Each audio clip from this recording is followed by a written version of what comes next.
Platypus ni kalau kita tengok Phineas and Ferb tu, macam tu lah aku sebut dia.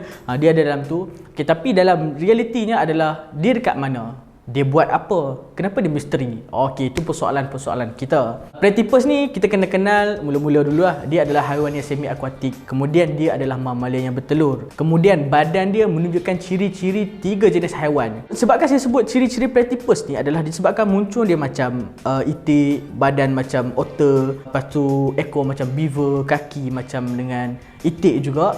Jadi pada tahun 1760 lebih something macam tu, waktu first discovery of platypus adalah seorang daripada Britain. Dia adalah governor kedua kepada South Wales, Australia. Jadi bila dia jumpa otter ni, dia terkejut. Dia kata ni, apa makhluk yang unik dan pelik sangat ni? Jadi bila dia tengok benda tu, dia nak kaji lah. Biasalah benda pelik mesti orang nak kaji kan. Jadi dia tak ambil binatang tu bawa balik. Okay, dia lukis benda tu atas surat, atas ni, sebab dia nak pas kepada pakar-pakar saintis yang ada dekat Britain. Bila surat tu sampai dekat Britain, saintis-saintis Britain ni terkejut. Kata, apa binatang lukis ni? Muka macam gini, ekor macam gini, kaki macam gini. Apa yang term yang seronoknya adalah dia kata saintis Asia ni bila dapat lukisan tu, British dapat lukisan tu, so dia orang kata okey, ni mesti kerja saintis-saintis Asia ni. Duduk pergi ambil binatang tu, jahit. Jadi disebabkan oleh dia tak setuju dengan statement dia orang tu, jadi mereka ambil platypus tu, bawa balik. Apa yang dia orang buat adalah dia orang nak buktikan bahawa makhluk ni badan dia dijahit-jahit oleh orang Asia semata-mata nak nampakkan benda tu sangat misteri. Jadi dia orang keringkan platypus ni dan cuba cari bahagian-bahagian dijahit, iaitu benar-benar jahitan, lubang-lubang jahitan, dan tak dijumpai. Kenapa ciri-ciri dia macam tu? Tapi part of science punya investigation, mungkinlah dia ada reason-reason yang kita pun tak pastilah sebab kita tak study dengan mendalam.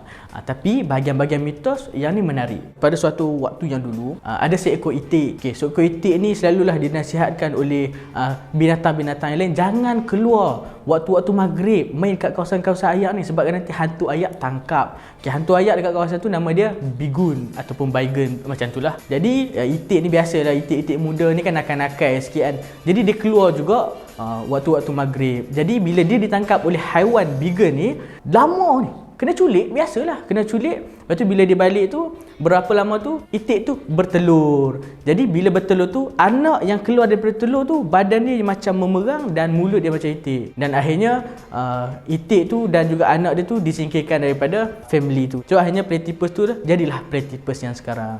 Tapi walaupun platypus ni dilihat sebagai satu haiwan yang sangat misteri dan unik, dia juga mengalami masalah kepupusan. Biasalah bila kita tengok benda-benda yang pelik ni, mesti kita nak ambil simpan, kita nak jual, kita nak buat macam-macam. Jadi pada tahun 2020, satu program yang pernah dibuat sebelum tu telah berjaya untuk meningkatkan balik populasi platypus ni. Usaha untuk membiak baka balik platypus ni sebagai satu ikonik kepada kawasan-kawasan dekat situ, termasuk bagi Australia sendiri, satu benda yang baiklah sebab benda tu dah tak dapat di negara lain.